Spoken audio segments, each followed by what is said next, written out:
Okay. All right. Good afternoon, everyone. Today we have the pleasure of hearing from Dr. Dmitry Uzlaner, the philosopher of religion.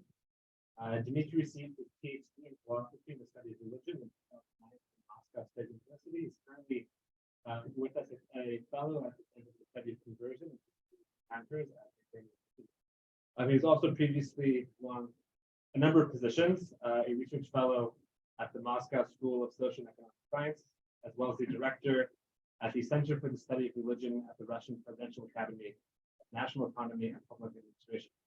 His most recent books are Contemporary Russian Conservatism, Problems, Paradoxes, and Perspectives, which was published in 2002 by Grill, co-edited by Mikhail Suslov, and the most recent, The Moralists, International, Russia and the Global Culture Wars, which was published this past year by Fordham University Press, co-authored with Christina Sophie. You mentioned that Dmitry has a very busy week this week, and if anyone's on campus tomorrow, you'll have the opportunity to hear him speak at the Seminar Mahati of the Department of Sociology and Anthropology tomorrow at 12:15 on the topic of the Russian conservative turn and the global culture wars. But today, we will be hearing from Dmitry on the topic of From Tradition to Nature, Reframing of the Family Values in the Discourse of Globalized Social Conservatism. Dmitry, the floor is yours.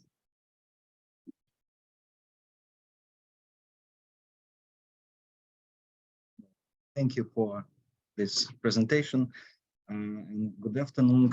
So yes, the topic of my presentation is From Tradition to Nature, the reframing of family values in the discourse of globalized social conservatism.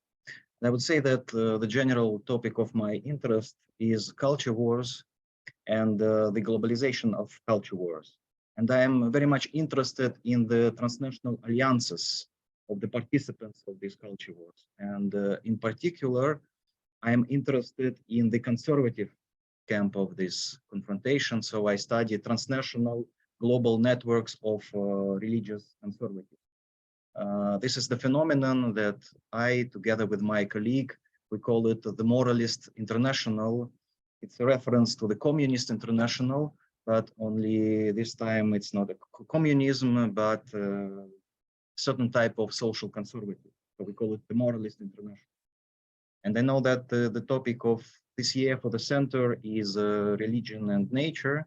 So I was searching for an angle of my topic that could be connected to this topic.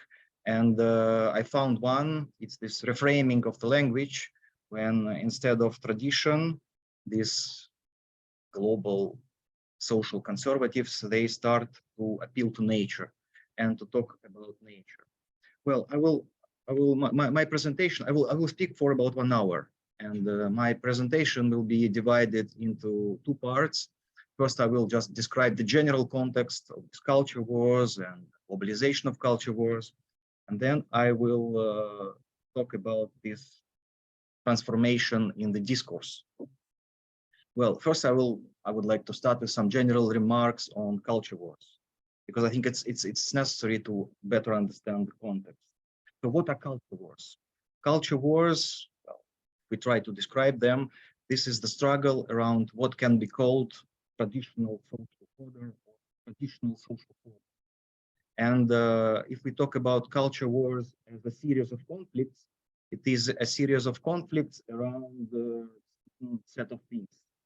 And here on the slide, you can see most basic, most important topics of these culture wars. So first, it's of course family and family values.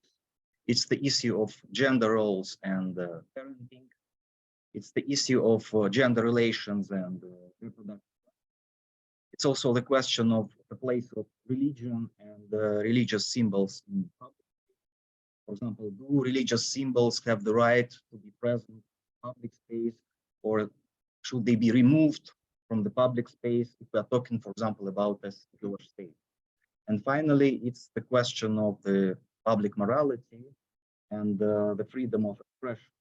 So should the society and the state have the right to restrict certain human manifestations on the basis that they somehow violate public morality? And this question is relevant, for example, in the context of contemporary art, when a lot of artists, they not just draw some beautiful picture, but instead they make some performance, and this performance could be very provocative, and it causes a lot of debates. For example, in Russia, there was a huge debate about there's such a group, Pussy Riot, and they organized a punk prayer in the main cathedral of Russia, in the biggest cathedral of Moscow, and it provoked a huge debate how to deal with such cases. So it's also an example of this culture wars. These culture wars have taken their most striking form in the United States of America.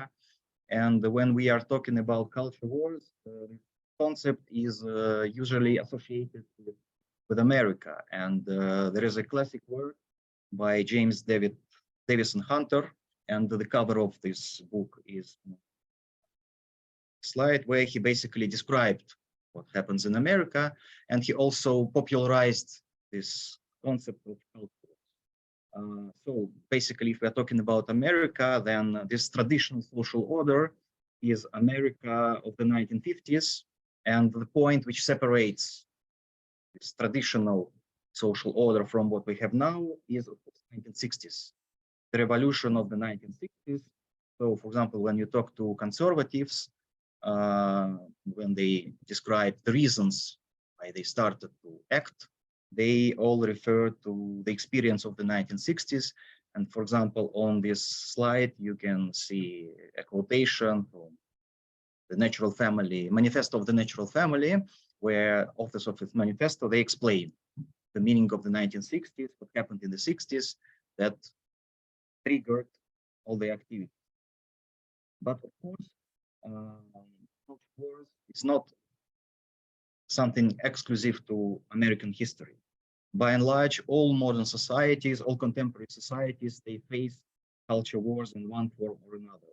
And in that sense, I like the expression of Spanish-American sociologist José Casanova, that culture wars are local reactions to the global event of the Cultural Revolution of the 1960s. So this revolution led to a loss of previous confidence and social stability. And another sociologist, Peter Wagner, he speaks of culture wars as the crisis of what he calls organized modernity. He is the author of several books on the sociology of modernity. And for him, modernity develops through stages. It crystallizes in certain forms, then these forms collapse, then they crystallize in new form. So in his view, the middle of the 20th century is the crisis of what he calls the crisis of organized modernity. And this launched a series of conflicts, which in many ways continue till now. And I would like to say that these revisions that we are dealing with, they are quite fundamental, because it's a revision of some basic foundation, because what any culture is. Any culture is a system of differentiations, a system of distinctions like good and bad, men, women, up and down, parent, child, friend, poor, and so on.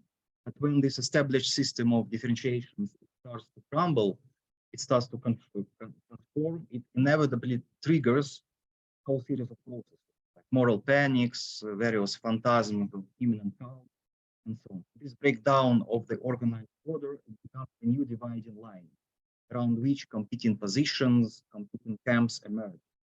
And I would like also to make another point about culture wars. I think it's an important point of culture wars. It's yes.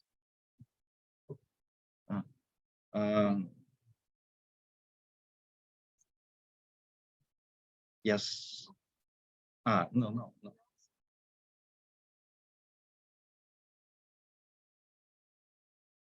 It's a concept.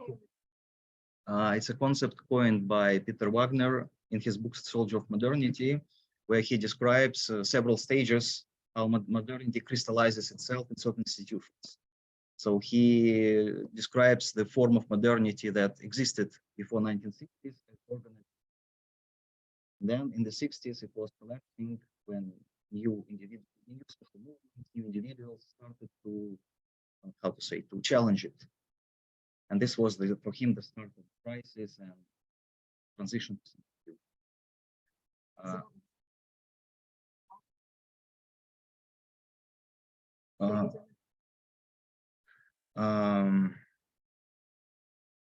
Well, I don't remember at the moment, but well, it's a transition to something new, like postmodern condition. I don't know how to say. So okay. So I would like, yeah. So I would like also to make one more important point about culture wars. That culture wars are about loss of clarity.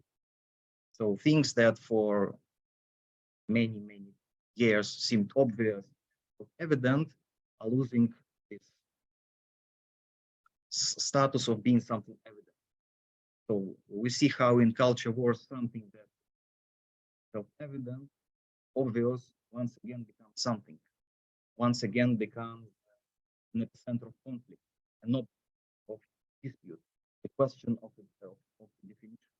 So we move from a situation where certain aspects of social life seem indisputable. For example, heterosexual understanding of marriage or religious meaning of Christmas, to a situation where it becomes a definition, the subject of a dispute. For example, if we take an example from the European context, for example, crucifixion in school. For example, in Italy, in many classrooms, there is crucifixion. And for many years, it was perceived as something normal, something part of the way things are.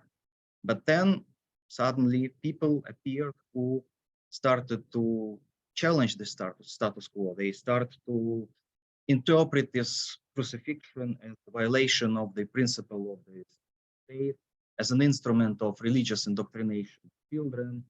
So a conflict, a confrontation, a rupture happened at the point where before there was absolutely indifferent clarity.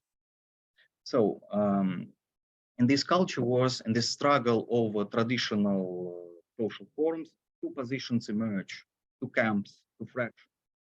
And it's obvious there are those who want to defend this traditional social order and those who want to change it because they believe that this traditional social order is something unfair, that it discriminates against certain groups, that it does not take into account new trends, new tendencies, and for this reason, it must be revised. And if we take Hunter and his book, he describes this confrontation as a clash of two moral visions. One moral vision, which is conservative or traditionalist, or as he calls it, orthodox. It is based on the idea that there is some unchanging, transcendent social order. And so human laws, human institutions are ultimately rooted in this transcendent order.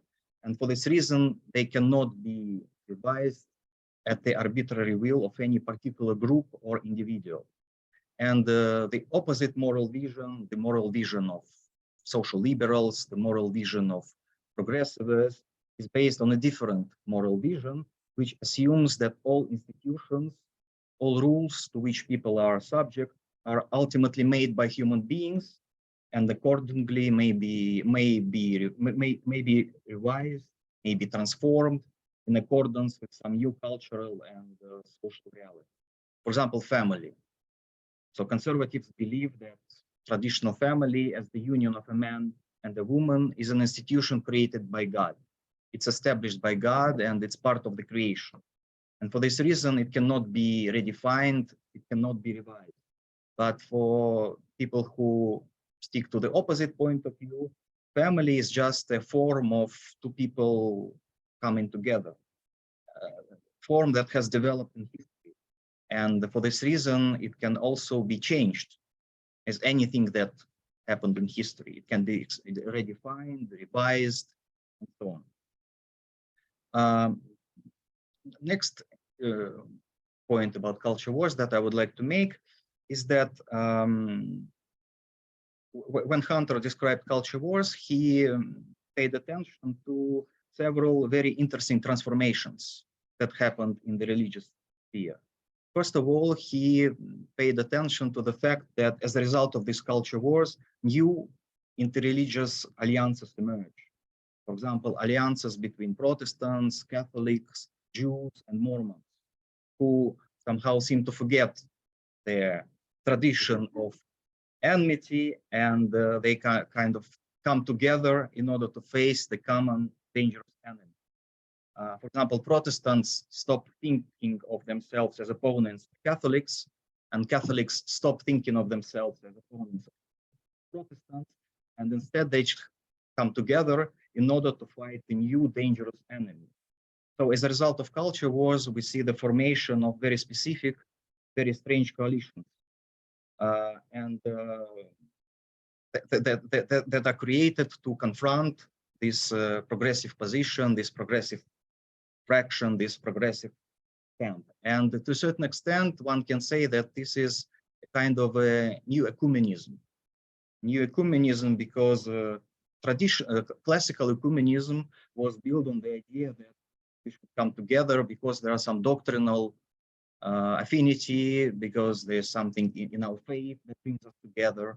But in this case, we are dealing with a kind of a new form of religious alliances, new type of ecumenism, because here the issues of doctrine are put on the side. And what becomes important is this ideological affinity, that we are for the social conservatism and we are fighting our enemies, the other side of the culture. Another interesting point that Hunter makes is that this conflict, these culture wars, could not be seen as a conflict of religious versus secular. So this is not a conflict of religious conservatives and secular progressives, because this conflict runs not between religious and secular groups, but it runs through them. For example, Protestants, they divide between progressive side, who supports one side of this confrontation, and the conservative side, conservative Protestants who support the conservative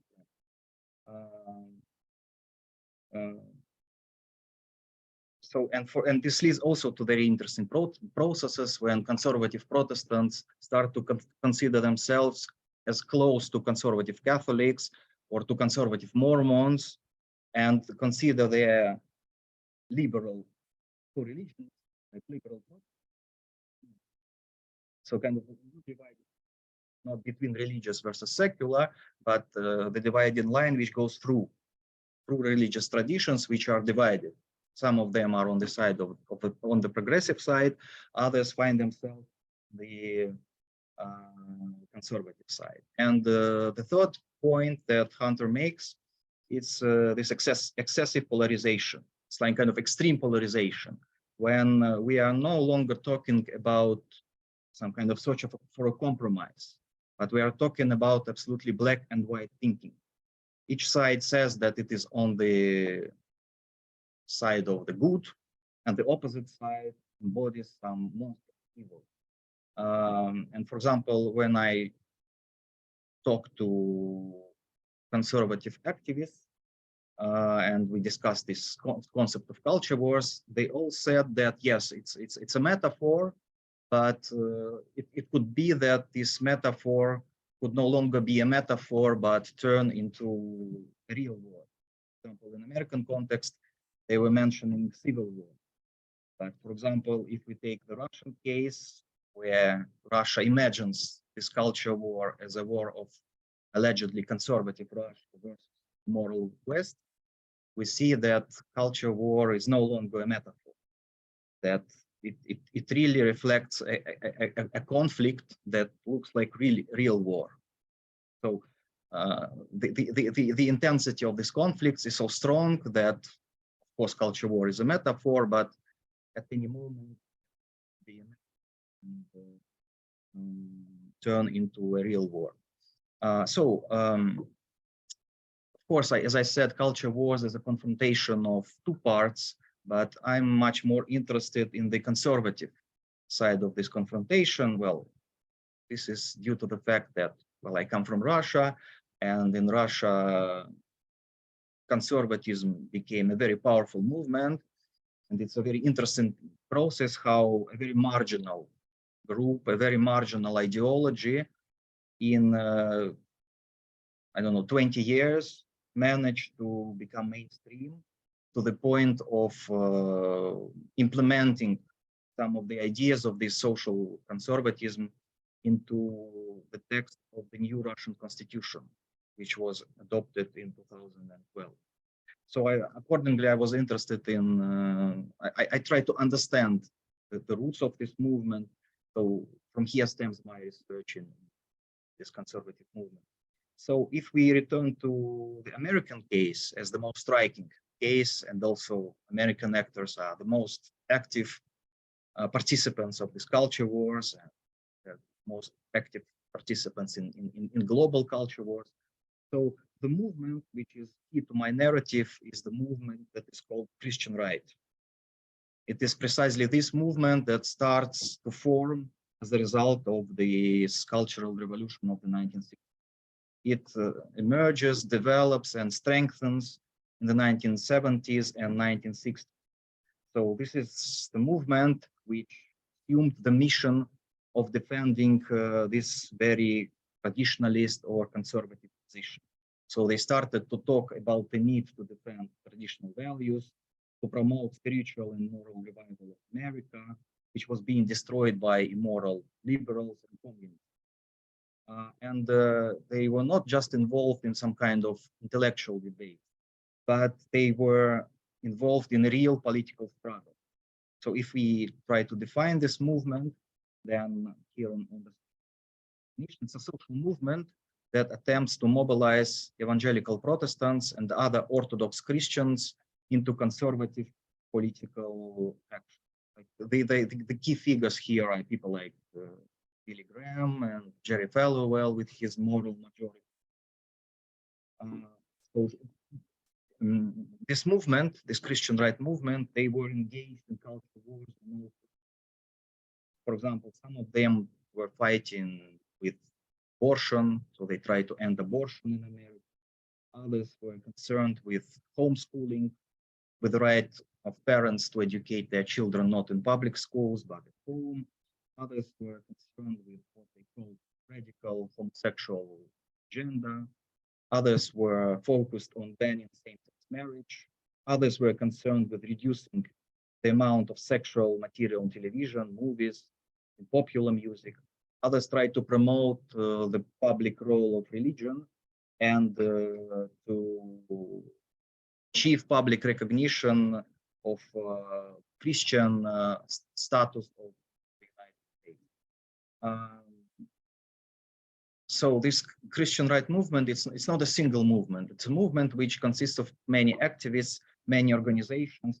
For example, in the context of my presentation, the most important organization is the Howard Center, and also like focus on the family. So many organizations which are part of this big movement of the Christian right. But I'm interested in those organizations who focus on defending the family. For example, the Howard Center focus on the family. And these organizations became very important when these culture wars went global, when globalization. And this is kind of the next, how to say, part of my talk. It's because before I was talking about culture wars on the national level. And for example, when Hunter published his book, it was completely devoted to what happens on the territory of America. But what happened in the 1990s, it was that these culture wars were spilling over national borders, and so they went global. And the supra or transnational dimension of these culture wars emerged. And when we're talking about global culture wars, we can say that both fractions of this confrontation and social progressivism, social conservatism are today a transnational force, transnational networks of actors who operate all over the world. But I'm talking about conservatism, so I will focus on that. So an interesting question is why these conservatives decided to enter this transnational dimension? Because this is not an easy question, because traditionally they are very suspicious of this supra and transnational level. They see it as a threat, as a danger. For example, in some of their eschatological visions, Antichrist should come from the United Nations. So this is a level from which they traditionally try to stay away. But at a certain moment, they decided to enter this transnational dimension, and it was connected to the fact that this dimension was becoming more and more important. And it was not possible to fight culture wars, limiting itself only to the national level, because important decisions, important discussions, important declarations were adopted on the level above, on the supra and transnational level. So these conservative groups, they had to enter this transnational dimension. And well, in particular, several United Nations conferences are mentioned as events which triggered this process when conservatives went global. It's the International Conference on Population and Development in 1994, and the World Conference on Women in 1995. And the discussions there and the declarations there, they really frightened conservatives and kind of triggered their activities. So they started to be active on the transnational in order to confront their opponents also on this level, not only in the national context, but also the level above. And the entrance of these conservative groups into the transnational dimension has taken two main forms. On the one hand, it was building transnational alliances with other conservatives in order to operate more successfully in this space. And the second part was the export of the logic of culture wars. So it was here, it's the logic. The idea is not to find allies, but to cultivate, to prepare, to educate future allies in regions of the world that have not yet been fully affected by these culture wars. So I would like to mention, to say a few words about each of these processes. So first, the emergence of these transnational alliances of religious conservatives. It's also a very interesting process, and to a certain extent, we see how things that first happened in the American context, which I described when I talked about Hunter, they repeated themselves on the transnational level. For example, we also see these new interreligious alliances that are forming. Interreligious alliances which involved different confessions, different religions. For example, Protestants, they started to organize some common activities with Muslims in order to fight their common enemy, this global expansion of sexual minorities. And there's a very good book about this. It's called The Global Right Wing by Clifford Bob, where he calls the connection between Protestants and Muslims the Baptist Burqa coalition. So these alliances, they existed in situational formats, so one-time events for specific actions, but they gradually started to institutionalize. And the most vivid form of this institutionalization is organization which is called World Congress of Families. It is a permanent organization which organizes congresses all over the world, and representatives of this conservative position, they come to these congresses, they listen to each other, they exchange their ideas. And this organization is active since 1997. And this organization is key to my presentation because exactly this organization started this reframing of the language. And they changed the language from language of tradition to language of nature, the World Congress. And another interesting moment, which again repeats what happened before, is this growing divide between religions and denominations. And again, it's not a divide between religious and secular groups, but the divide which goes across religious traditions, across churches. They divide those who support progressive position, those who support conservative position. And again, this happens on the global level. So, for example, Protestants from America think of themselves as part of something called with conservative Catholics from Africa or Latin America. And they oppose themselves to American Protestants, but liberal kind. And this is what Philip Jenkins described as the global. Jenkins writes in his book about conservatism. They look to Singapore, Rwanda, Nigeria, or Uganda to defend themselves against New York or Ottawa. So again, it's the same process when representatives of different religions, they kind of forget the enmity, and because they face the new enemy, and they come together.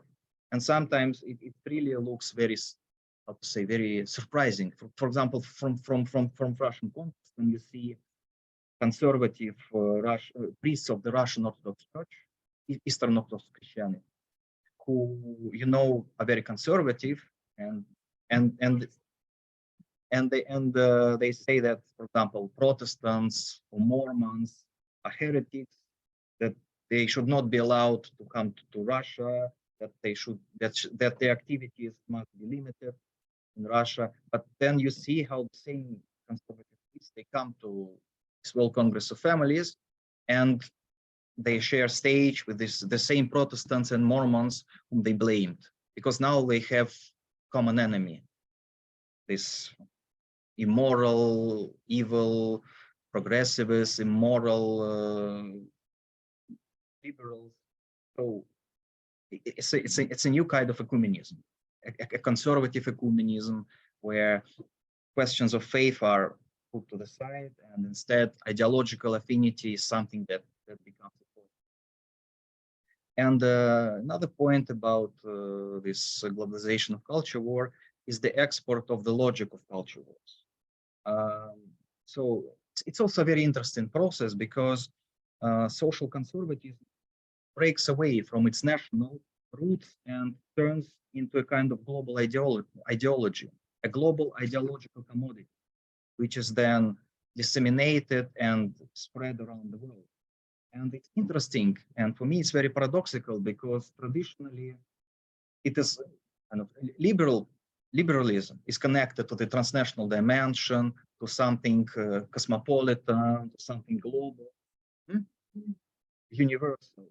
But we see that the same thing is happening to conservatism, which is kind of losing connections with any concrete national culture, with any concrete national tradition, and it turns into a global ideology with a standard set of practices, standard set of arguments, standard set of ideas, which are spread all over the world.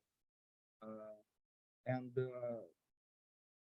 we see many examples how this globalized social conservatism is disseminated all over the world.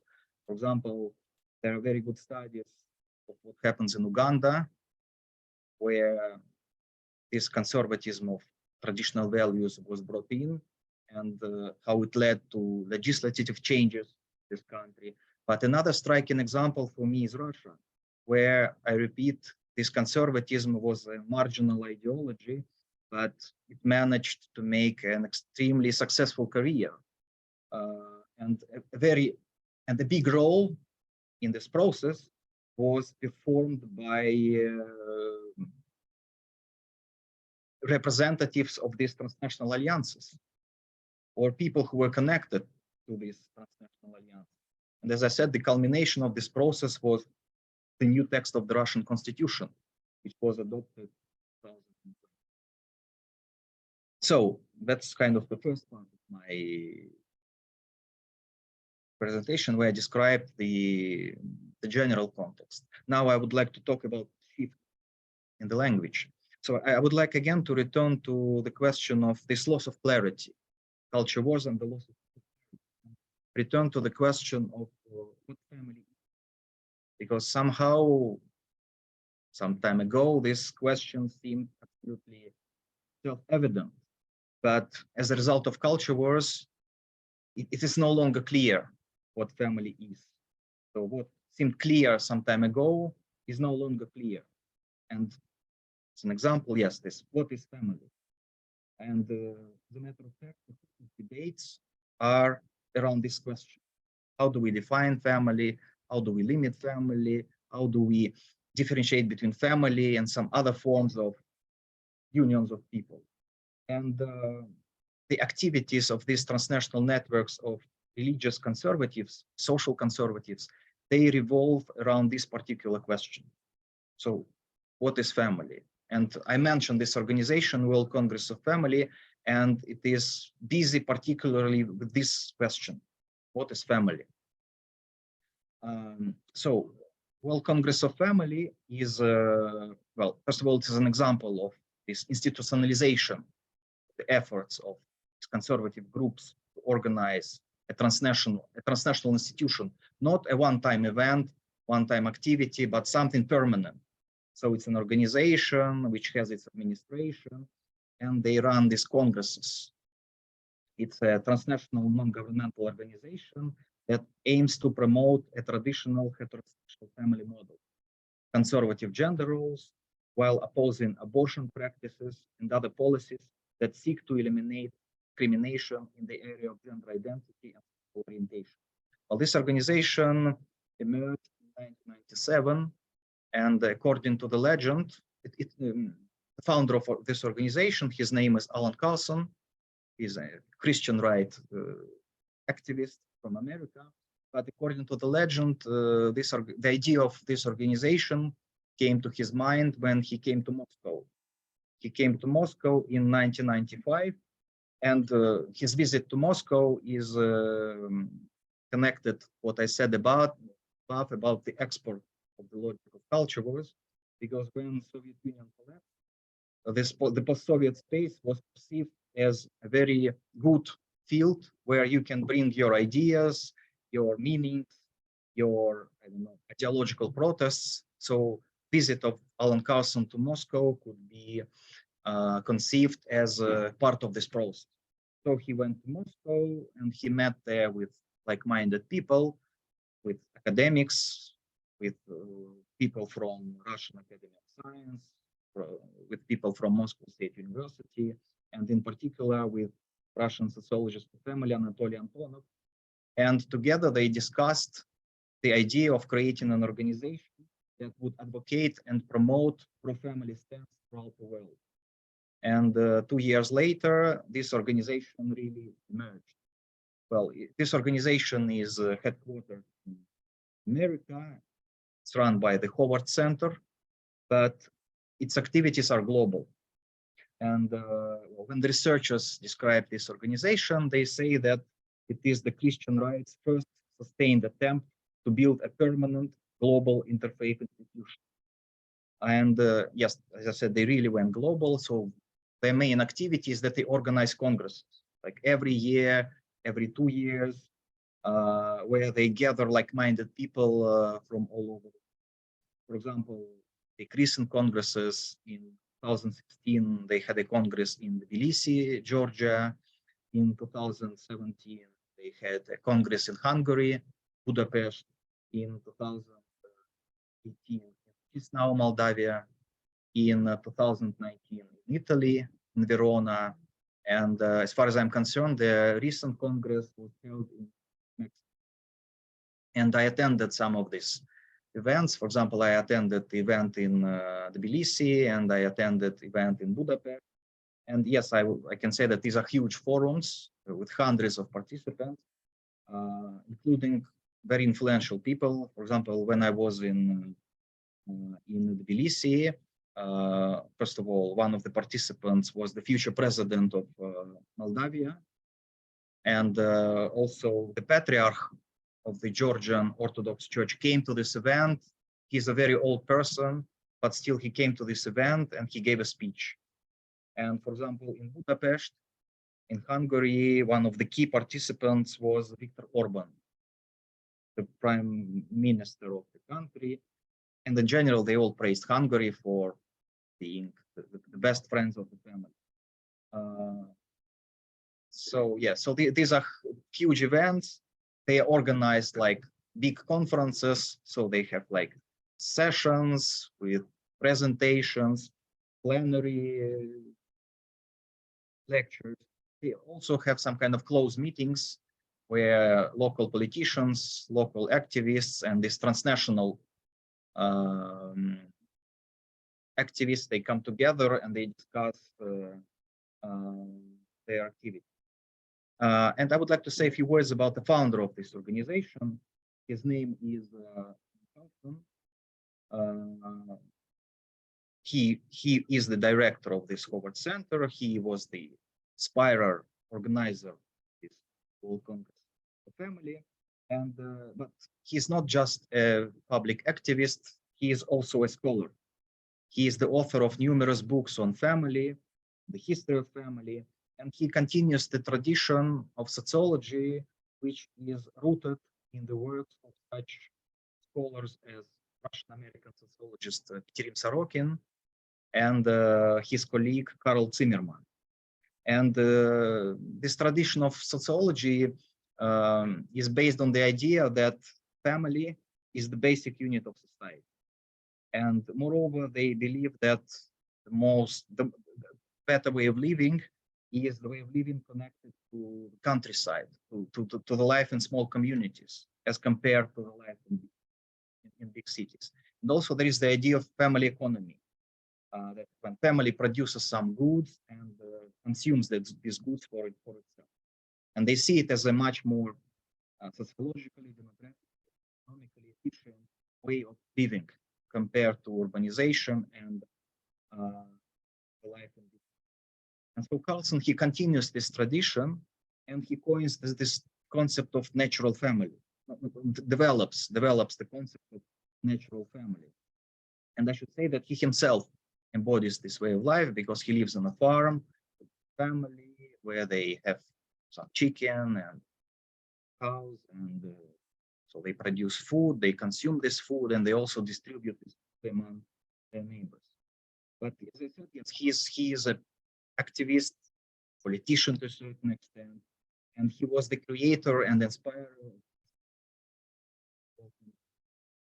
And thanks to this organization, this reframing of the discourse happened. And the main point of this discursive change is that they stop talking about tradition, stop talking about traditional family, and instead they shift to the language of nature. And so they talk not about traditional family, but now they talk about natural family. And this was not, how to say, and this was an absolutely conscious strategy. When you use one terms and you do not use other terms. So it was a strategic decision to shift from one language to another language. And in some of the documents, this organization, you can find reasons why they decided to make this shift. First, they write that the term refers to the natural order of family structure, which is common to different cultures, to different historical periods, and is generally self-evident. Second, they explain why they have chosen this concept. They say that it's much stronger than similar terms. For example, it's much more capacious than the term nuclear family, because if you use the expression nuclear family, it kind of narrows the meaning and therefore alienates some potential supporters. They also refuse the word traditional, because the word, they say, is negatively loaded in public space. Instead, they say natural. Natural as something self-evident. In addition, the third reason that they choose language of nature is that, as they say, this pulls out the possibility of some other notions of family that are incompatible with nature, as well as the actions of the members of the family that are incompatible with nature. And the fourth reason, they say that the natural family is a positive expression and does not require for its the identification of any negative example to which this natural family is opposed. And they consider this as the kind of their achievement, because as they write in one of their books, that the phrase traditional family with its aura of old fashion is being replaced in national and world debates by natural family with its aura of energy. This has occurred globally. And I would like to say that this transformation of the discourse, it has its advantages, because when they entered the transnational dimension, and this organization, as I repeat, it's a transnational effort, it's really become difficult to talk about tradition, because they want to attract people from different traditions, from different cultures, from Muslim countries, from European countries, from Russia, from Africa, from Latin America. And in this case, it's really difficult to talk about tradition, because everyone has his own tradition. And so instead of appealing to tradition, they appeal to nature, because there are many traditions, but we all share the same nature. So, another point that I would like to make is that they emphasize that to talk about tradition is not attractive, because tradition is something that refers back to the past, something outdated, something old-fashioned.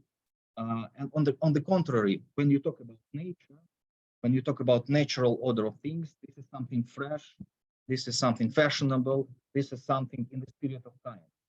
And should say that, yes, it is connected with kind of new popularity of things connected to nature, things connected to environment, to ecology, to everything that is green. So no one wants to be against nature. On the contrary, everyone wants to be closer to nature, to conform to nature, get rid of everything artificial and return to its supernatural. So in a sense, conservatives, they're trying to wedge their position into this very ecological green discourse, to present their position as something close to nature, something natural, something ecological, and also to create kind of unfavorable dichotomy for their enemy. Like, we correspond to nature, close to nature, while you are against nature. We live in harmony in nature, with nature, while you disrupt this harmony. In other words, we are facing a rational, strategically understandable reframing.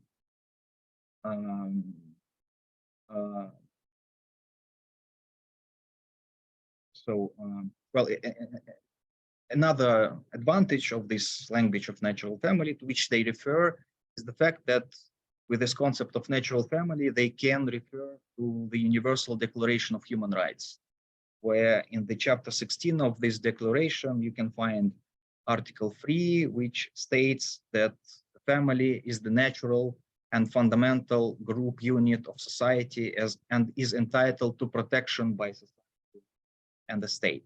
So they say, but look, here the word natural is mentioned. It's our natural family. So our activities are rooted in the text of the Universal Declaration of Human Rights. So what is natural family? How do they understand natural family?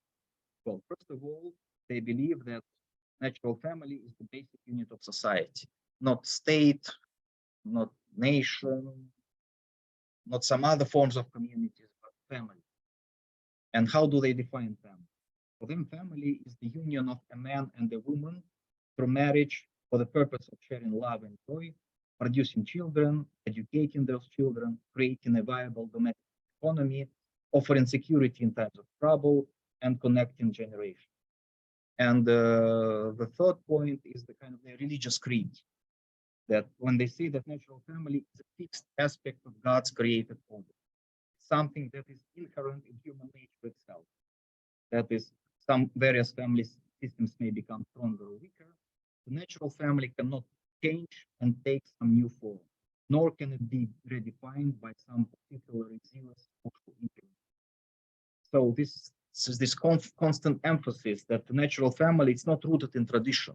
It's not rooted in some order of things that developed in history, because history can change. Instead, the emphasis is that this kind of family, a man and a woman, is is a reflection of natural order of things. That is a reflection of something rooted in nature. And from theological point of view, they of course refer to the natural law tradition. So if we want to be closer to nature, if we want to get rid of everything artificial, then we must return to this very model of natural family. And so this is something that corresponds to the divine design on the one hand, and on the other hand, corresponds to nature by God. So if we are talking about the functions of this natural family, then it encompasses three things. First, it regulates human sexual life. It encapsulates human sexual life in the relationship between husband and wife.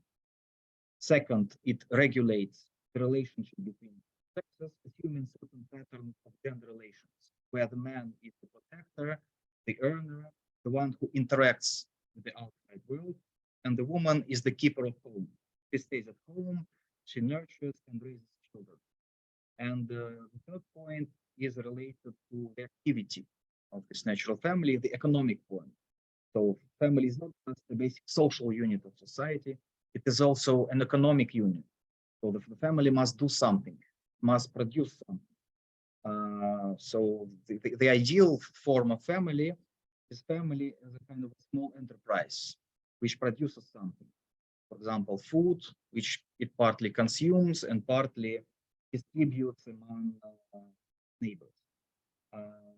So the family, in this view of this natural family, it performs a certain number of important social and economic functions. So thanks to family, everything holds together. If family collapses, then the whole social order will go. So that's the positive side of this natural family, but there is also the negative side. I mean, the positive side is this idyllic picture of the ideal relationship between husbands and children who love each other, live in harmony, work on their land, produce something. But there is the negative side is that in the vision, this kind of family was lost, or we are on the verge of losing it, because there are some dangerous trends with which they're fighting. And first of all, there is this economic dimension of these threats. For example, they mention industrialization and the rise of the big business, and also the rise of the big centralized state, because for them, according to their thinking, for example, big business is not interested in the existence of such family, because he's not happy when family produces something for itself and consumes it. Much more profitable for big business when families go and buy food in huge hypermarkets, and food to hypermarkets is delivered by huge producers of this food, and buyers of this food work for these big producers. So this family model where family produces food for itself, it's not good for big business. And from here stems a lot of conspiracy theories, how big business purposefully destroys family, and so on. Their other enemy is centralized big government, because as they believe, it also does not want to tolerate family in the way it exists. It's natural family, because, for example, they are not happy with the fact that the government is not happy with the fact that parents educate their children. So they want to take children from families, put them in public schools, and teach them whatever they want. And for this reason, another, how to say, line of activities of World Congress of Families is the defense of homeschooling, to advocate for the right of children to educate children themselves. And the second aspect, negative aspect, is of course the ideological dimension, because, and this is the dimension where they struggle the most. So they believe that today exists a lot of, a great number of destructive anti-family ideologies that have emerged in order to indoctrinate young people. And this leads to the fact that these young people no longer want to organize such natural families, and instead do some other things. For example, they mention LGBT ideologies, gender theories, feminism, many other ideologies. And again, a lot of conspiracy theories appear here, how these theories were created in order to purposefully destroy the family.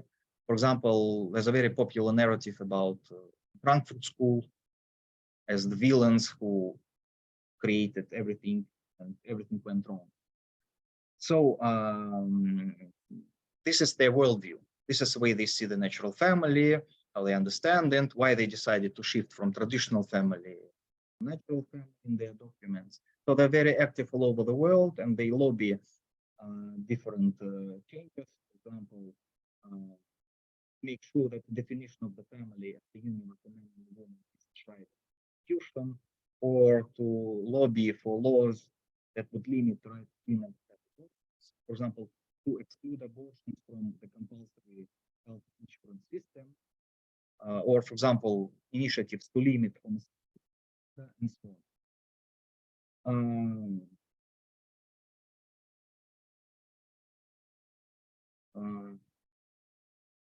Yeah, and okay, so that's, yeah, I will skip it. Well, okay, I mentioned this shift of language, and I would like to say that it's contextual. In some context, this shift happened. In other contexts, this shift did not happen. For example, in the context of these transnational activities, this shift happened because, as they explain, the language of tradition is not popular, it's not attractive, so they decided to shift to the language which is more popular, the language of nature. But for example, in different contexts, for example, in Russian context, situation is different. Talks about tradition, traditional way of life is not something that is considered to be negative, something normal. For that reason, for example, in Russian, in the language of Russian conservatives, this shift did not happen. In Russian conservatives, they continue to talk about tradition, traditional family. And here is a quote from an interview with one of the Russian representatives in the World Congress of Families. He was asked about traditional values, traditional family values, and he explained this point very clearly. He said, well, we call it natural family. We try to move away a little bit from this traditional because it has maybe a negative, reactionary, retro-looking and non-progressive connotation in the Western context. In Russia, it does not have a negative meaning. It has pretty normal or positive or neutral meaning. So in Russia, many people use it as a good thing. In the West, it is considered not so good and not so attractive. So different contexts and different language. In one context, conservatives use the language tradition. In another context, they decided to shift their language and talk about nature. Okay, so I conclude, and I would like again to return to the issue of this shift of the language.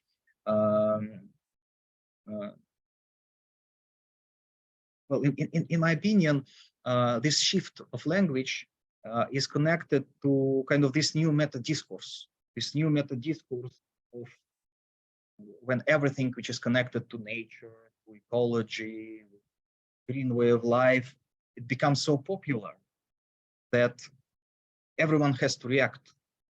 And even religious traditions, they start to find in their texts quotations, something just to prove that they are also on the side of ecology, on the side of nature, that they have always been in favor of nature, of ecology, ecological way of life. So this kind of new language of nature, it becomes so pervasive that it forces religious traditions to react. And this affects also those groups who are supposed to be not receptive to things that are contemporary, fashionable, so on. But as the example of these conservative groups that I was talking about, even they had to react, and even they had to change to reframe their language in order not to seem old-fashioned, not attractive. And this concept of natural family, it fits really very well. It's language of nature, ecology.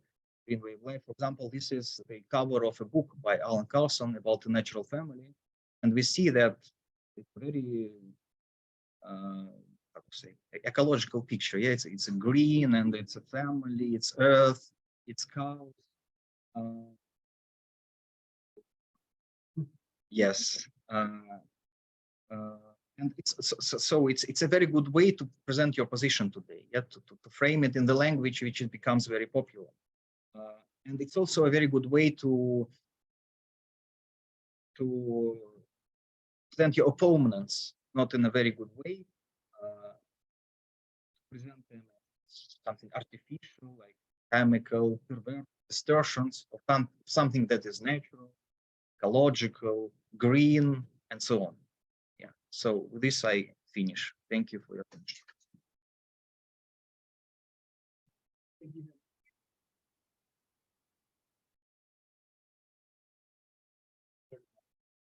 Thank you very much. I want to utilize my technical First, I was thinking it was interesting. I'm assuming this is happening in response to the conservative appeal to nature, but you see a similar appeal to nature aspects of progressive discourse. For example, this is almost my time childish, but you'll frequently see memes or other things on the internet highlighting same-sex couples remembering the animal species or seahorses, or male seahorse, carries a baby seahorse. So I think there's a similar sort of reactionary appeal to nature, so that nature might not actually be the natural order of things might not be as straightforward as some conservatives might want to present it to be. I also wanted to ask you, from your research and if your time now in Israel, if you had looked at all of the Noam party, right? They're a fairly marginal political party that are currently in the government, whose their main organizing principle is homophobia and promoting the so-called traditional family structure. And their main slogan is to be normal, right? Is to be a normal people in our land, and to return to being normal. And in Hebrew, they say normally. They use the English word normal. And it's interesting, in light of this global use of nature, we said that nature is very popular in the U.S. and Russia is still trying to use so fashionable to speak in tradition.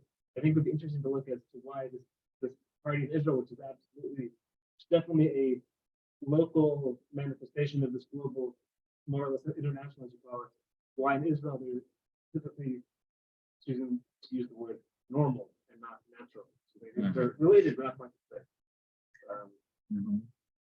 Well, what you said about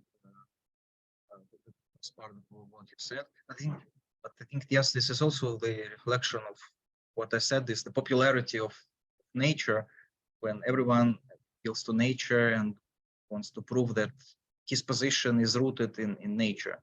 So I think that it's how to say, it's this idea when you show that, for example, same-sex relations exist among animals. I think it mirrors what conservatives do, because they also appeal to nature and say that this natural family is kind of is how things are in nature. Yeah, so everyone appeals to nature, not to tradition, to how things were in the past, but everyone appeals to nature, and it's the question what nature is. Yeah. And concerning your second question about normality, well, I don't know. I don't know why they choose this particular word.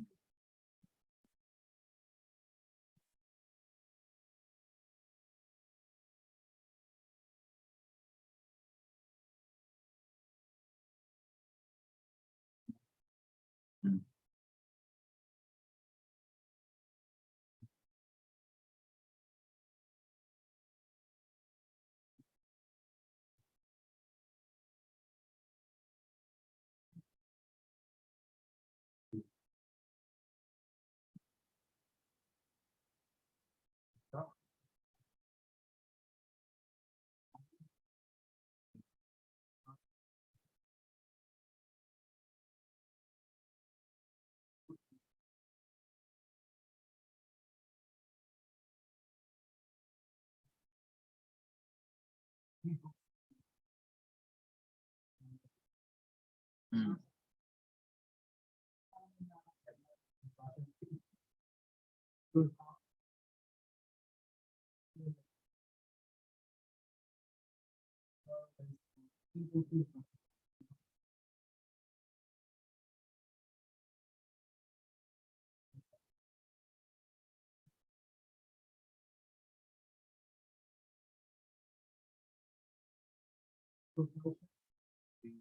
Outside.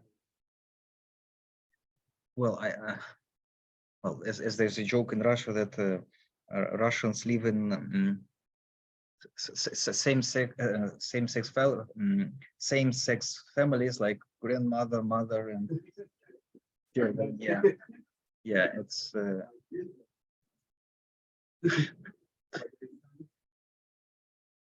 Well, I described Russian social conservatism as a hybrid which combines, on the one hand, transnational influences, these imports from global culture wars. On the one hand, on the other hand, there's Soviet tradition, this late Soviet conservatism. There's also elements of Eastern Orthodox tradition, and they all kind of blend together, and you have this hybrid. But I would like to say that, I mean, there's the question of family. It's not an easy question. For example, if we take Eastern Orthodoxy, because these are ascetic traditions, and the ideal there is not a married man or married woman, but a monk who is above family, and it creates a lot of problems because, for example, you cannot find in the tradition not a single saint who became a saint because he was a good husband or a good wife. Usually, some of them have family, but it's not the reason why they are saints. Yes, sometimes they go away from the family. And when the government tried to sacralize this traditional family values, they were searching for some saint who would be the patron. And the only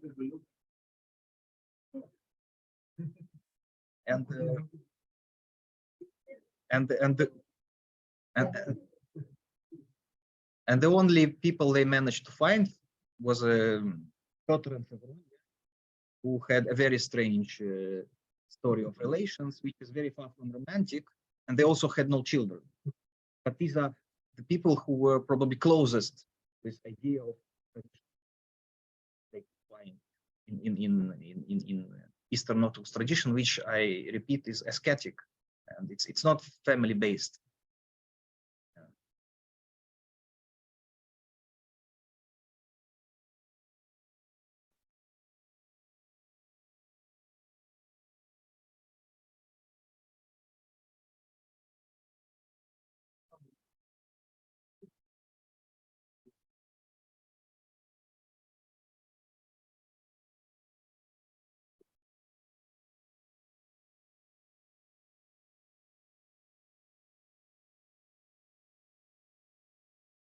Mm.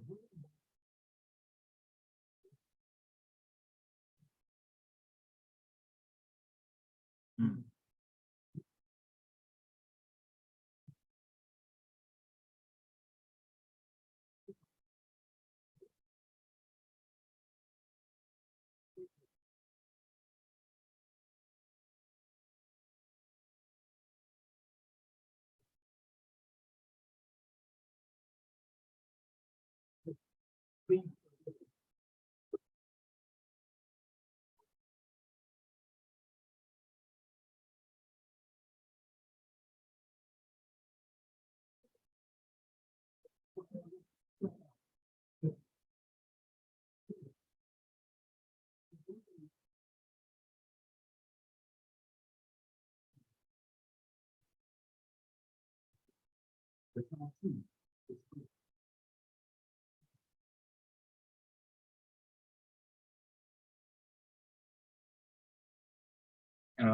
Well, I thank you for these questions, and I absolutely agree with the points that you make. Yes, I forgot to mention that, of course, for them, individualism is a big issue because, yes, for them, the basic unit of society is not an individual, but a family.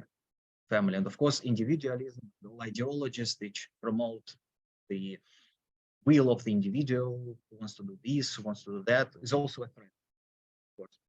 And you mentioned about demography, of course, this is a huge issue for them because they say that contrary to what many people say, when they say that population is growing and Earth is too small for such a number of people, they stick to the opposite position. They say that no, population is decreasing, and we need more children. Of course, they mean in yes. So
mm.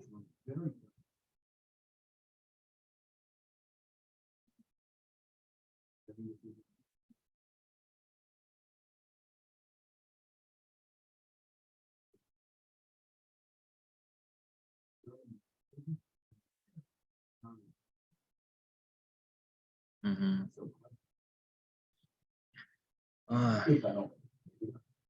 No, there is this aspect that it's such a explosive topic, yes, that I'm not sure that even if they have such ideas, they will speak about them openly like that.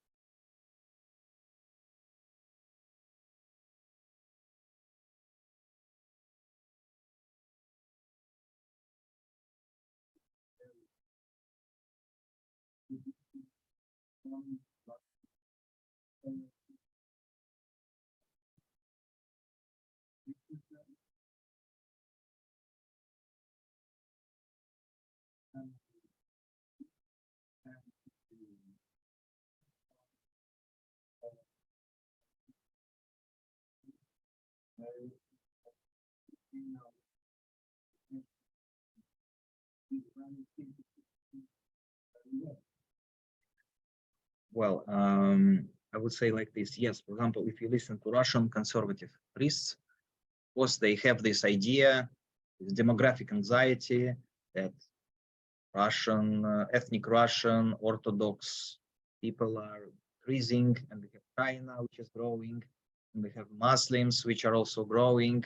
So for this reason, we have to stand for family values, have more children. Of course, this aspect it exists, but well, I would not say that it's very pronounced because I think it's not politically correct, yes, to say that we want more white children, not just any children, but more white children.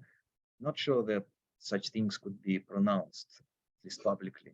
But for example, if you take the narrative, yes, these things, yes, it's a threat that our population is shrinking and China is growing, Muslims are growing, and we can disappear. Yes, it's a huge demographic anxiety, very much connected with this traditional values, discourse, and this threat of feminism and child-free ideologies, LGBT ideologies, which are perceived as some dangerous ideologies which prevent people from having a lot of children.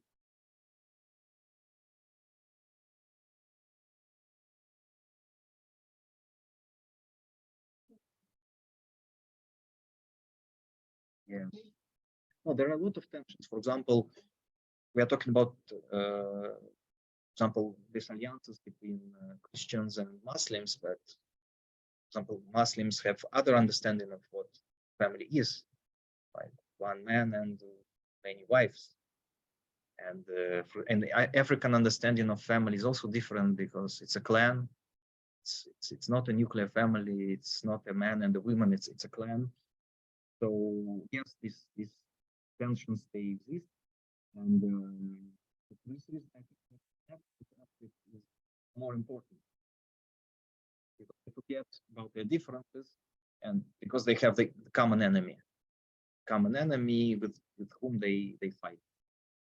I don't know whether I.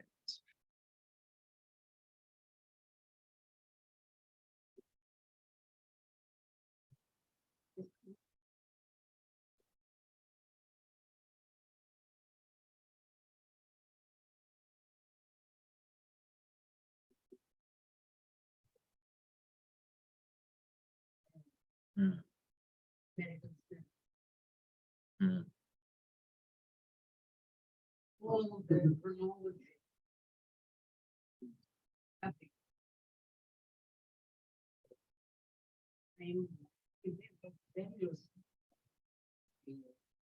Values. Back to nature, back to life, use the rule in our house, men doing his duties and wife. We do. How do you explain this historical conservatism one side and this deep anti-historism from another? Like we're taking Liverpool life from this history and views at the same time believe that this historical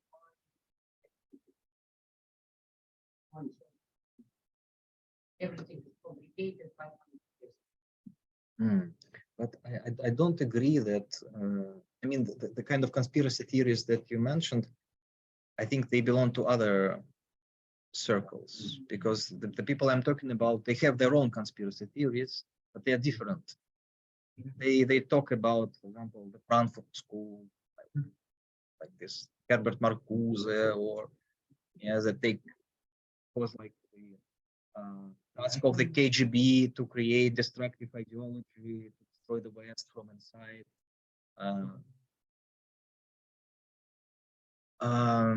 They don't like Marxists, and so the narrative, for example, the narrative of Russian conservative is that, well, yes, before it was godless communism, but now the West becomes godless, and we stand for tradition.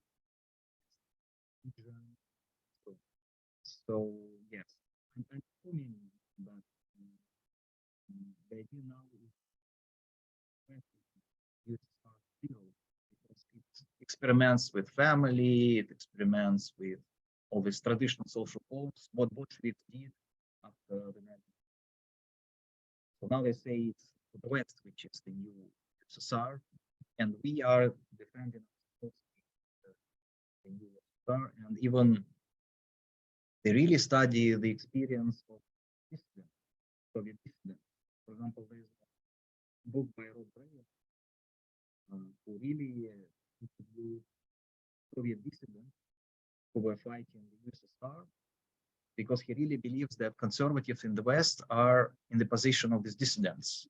So they have to understand strategies which Soviet dissidents use to fight with the totalitarian state, because conservatives in the West will soon have to face this totalitarian state, and they have to know how to react, what to do.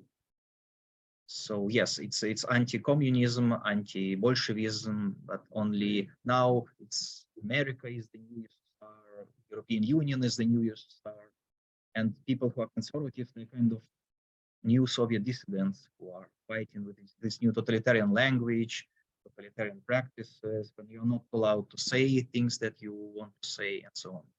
So I think it's something. I think it's a parallel.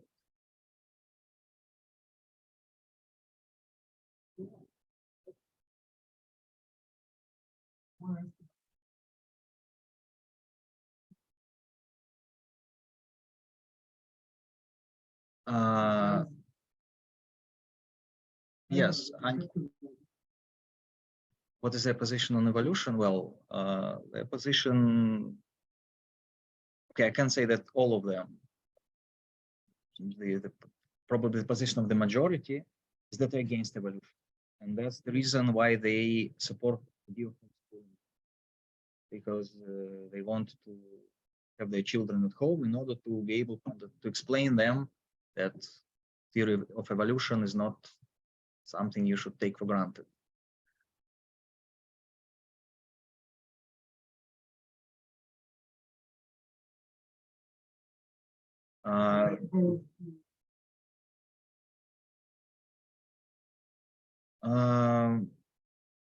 They are, well, of course, they're very critical about universities, about public schools, because they basically say, okay, we give birth to a lot of children, and then state takes our children, puts them in public schools, in universities, and indoctrinates them with all this dangerous ideology.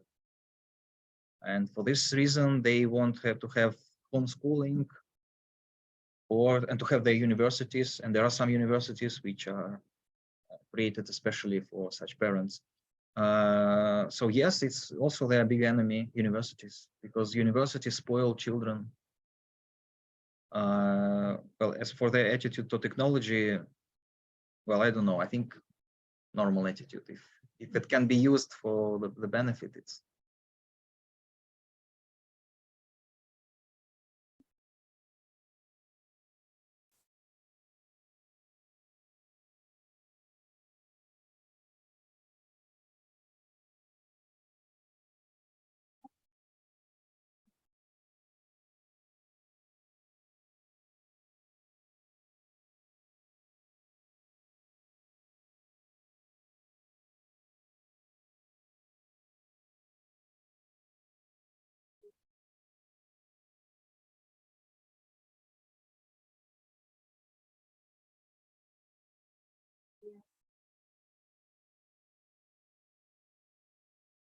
Well, I would say that this conservative turn is very much rooted in post-Soviet experience, because the collapse of the USSR was connected with very painful transformations, economic, social, cultural, and these painful transformations were connected to liberalism. And the opposite of the connected to liberalism. Well, because Yeltsin, yes, so liberal discourse of human rights, we should be friends with the whole world, freedom, democracy, it was free market, it was the mainstream, how to say, it was on the television, on radio, and this was connected with economic poverty, rise of crime. Liberalism became connected with poverty, with crime, and the opposite discourse started to emerge, that we should get rid of liberalism, we should have authoritarian power, traditional values. And first these were magical, but little by little they were growing, and now they are almost semi-official. So yes, it was connected to the experience of the post-Soviet, which was experienced as a very painful period, which provoked a lot of ideas that, you know, it's a moral genocide, people, that all these Western values are consciously exported to our country in order to destroy our tradition, our history. And as a reaction to this social conservatism was on the rise. But the paradox of the social conservatism is that it is also rooted in Western ideas. So it's basically, yeah, two transnational ideologies on the territory of Russia. Because really, if you look, for example, Russian Orthodox Church, which is also mentioned as a very conservative, but Russian Orthodox Church had no tradition of social till the end of the 20th century. So they had no position on abortion. They had no position on anything. They were not interested, but they had no tradition of reflection about political life, about social life. It all appeared in the 1990s, basically. And there was a huge influence from the West. So, yes, and again, as I said, it's a hybrid. It's a hybrid of some internal processes, but also of these transnational influences and this logic of the global culture wars. And now we have this hybrid, which became very powerful and strong.